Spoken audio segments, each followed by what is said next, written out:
Okay. The emphasis that you place is always on having a discussion about race. Okay. You guys are insistent on having a conversation about race and telling us that we should see and implying that we should see race everywhere. And I don't agree with that. If you don't look at me according to the color of my skin, you would simply ask me how I thought that Trump was doing as a president. But instead, you try to drum up a conversation that's surrounded by race by asking me, are there enough black people in the White House? You're bringing a whole group of young black leaders to the White House. Color, I don't. That's something that's important to you. But why are you talking about? Then why make it that you're going to bring young black leaders to the White House? I mean, this is sort of absurd. Because the media, this is absurd. You're bringing this group to the White House. It's not absurd. I'm making perfect sense. I just want to be clear. On a segment of Rising, hosted by Krystal Ball, Candace Owens once again demonstrated why she's a formidable voice in conservative politics. You know, it is an administration that has more white men than past administrations have had. Yeah, but that doesn't bother you. You don't think that diversity is important? No, not at all. I think that we have to stop believing that diversity is the color of people's skin, because if you have like the Black Caucus, for example, which didn't stand up and applaud when Trump announced that we had the lowest ever unemployment in the black community, that's concerning to me. The conversation quickly escalated into a debate that exposed the clear ideological divide between Owens and the liberal media. Let's get into this intense exchange, focusing on how Owens maintained her composure, delivered sharp rebuttals, and ultimately owned the conversation. Having them listen to speakers that they perhaps haven't heard before, Dr. Ben Carson, Larry Elder, people who are routinely mocked in our community. So this is the first ever opportunity to do that in DC. And we're really excited that it's happening this weekend. Charlie, what are you hoping that the president gets out of these interactions? Well, I first want to take a step back and just give Candace Owens credit for changing the national conversation around these issues from a conservative kind of perspective. The interview started with a seemingly innocuous question about an event Owens and Charlie Kirk were promoting in Washington, D.C. The event aimed to bring young black conservatives together to discuss and promote conservative ideas. It's funny that you say that, because I was able to meet with Dr. Ben Carson early on this year, and we spoke about that. Like, what are the differences? Why are people paying a little more attention now? And I think that, and to his credit, in the past, the conversation was almost so intellectual that it was hard for people to digest and process and to understand. And because the left had won the culture war, it was easy for them to mock them. Owens emphasized the significance of providing resources and opportunities for the black community to engage with different perspectives, particularly those that challenge the mainstream liberal narrative. Does it bother you that there's no prominent African Americans in the White House itself? Do you think Sure, that's there important? is. Jerron, Dr. Ben Carson's part of the executive branch. That's not true. You know that's not true. Well, within the White House Jerron itself. is an executive with Jared Kushner. What is his role? He's a DAP, which is a Deputy Assistant to the President of the United States, which is a top tier. So that's not true. You know, Who are other? Ball, however, quickly shifted the discussion towards a more contentious topic: the lack of prominent African Americans in the White House. Owens' response was a masterclass in redirecting the conversation to substance over superficiality. Yeah, and one thing that we always speak when we speak to conservatives about is we have to stop believing in this illusion that because somebody is black, they represent my interests. Mm-hmm. We learned that lesson via Barack Obama. I mean, he was in the White House for 8 years and didn't do much for the black community. So I'm not interested in the color of people's skin. So I'm interested in what they do.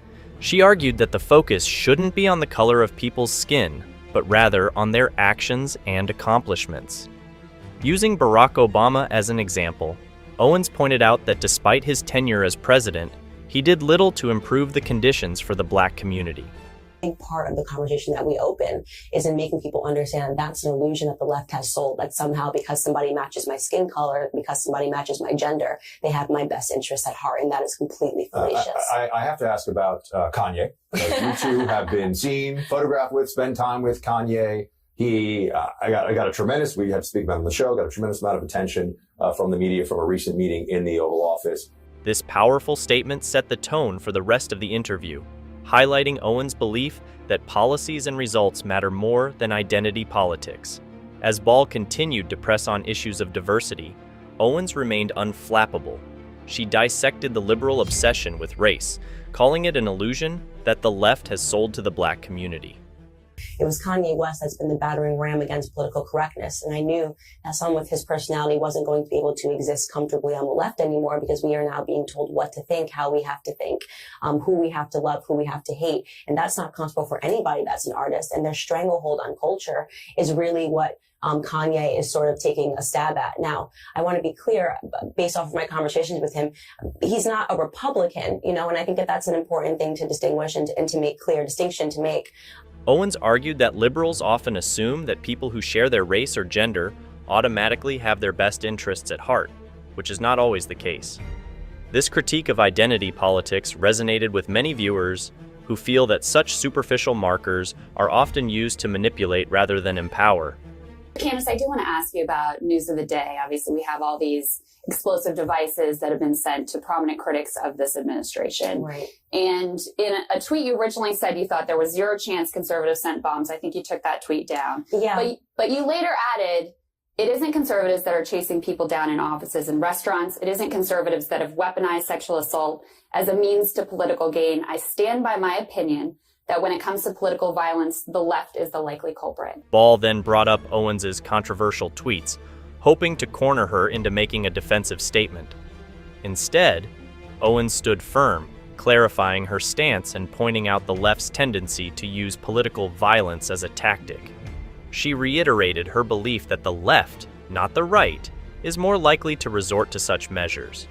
Despite Ball's attempts to discredit her, Owens maintained that her opinions were valid and rooted in her observations of current political tactics. The conversation took a heated turn when Ball accused Owens of making baseless claims. Owens, undeterred, called out the hypocrisy and selective outrage often exhibited by liberals. She noted that while conservatives are quick to be vilified for their actions, similar behaviors on the left are frequently overlooked or excused. This double standard, Owens argued, is part of the reason why many people are disillusioned with mainstream media narratives. It is my belief, when you take a look at the conversation, the things that have gone on and the increasing violence that's gone on, it has purely been a leftist tactic to stall things, delay the administration, and to fearmonger. So as a matter of opinion, I do believe that when we get to the resolution, the bottom of this, and we do have facts, we're going to say that this is orchestrated by the left. But As the interview progressed, it became clear that Ball's strategy was to provoke Owens into an emotional outburst. However, Owens's composed demeanor and articulate responses made it evident who was in control of the conversation. Even when Ball tried to paint Owens as a conspiracy theorist, Owens calmly reiterated her points, emphasizing the importance of questioning narratives and seeking the truth. Owens deftly turned the question around, highlighting the responsibility of the media in shaping public perception and the dangers of spreading biased information. She pointed out that having a platform comes with the duty to promote honest and thoughtful discourse, something she felt the liberal media often fails to do. In a final attempt to regain control, Ball asked Owens if she believed her language was helpful in the national conversation. Owens responded by criticizing the constant racial lens through which liberals view everything, arguing that it perpetuates division rather than fostering understanding. She asserted that true progress comes from addressing issues based on merit and character, not race or gender. I am very much entitled to my opinion, and Twitter is my platform. Candace, I have one more. Just one more here, because I wanted to get to know you before you came on. Yeah. And I'm really interested in your perspective because I think you're a fascinating person. Thank you. There was another tweet that said, the Democratic Party is comprised of racist white liberals. That is correct. Am I a racist white liberal? Well, let's go back. And let's say, I will say this, that many people in the party are not aware of their own racism. Let's go back to an early part of this conversation where you said to me, are you concerned about the color in the White House? Why would you ask me that question? Because you speak about Black issues. No, but why would you ask me? Well, let's get to really the nucleus of this. Why did you ask me that question today? Because why did you feel that I needed to be concerned about that? By the end of the segment, it was clear that Owens had not only defended her positions effectively, but had also exposed the inherent biases and tactics of her liberal counterpart. Ball's approach of trying to bait Owens into a misstep backfired, showcasing Owens' intellectual resilience and ability to stay on message despite provocation. So, what are your thoughts on this? Let us know in the comments below.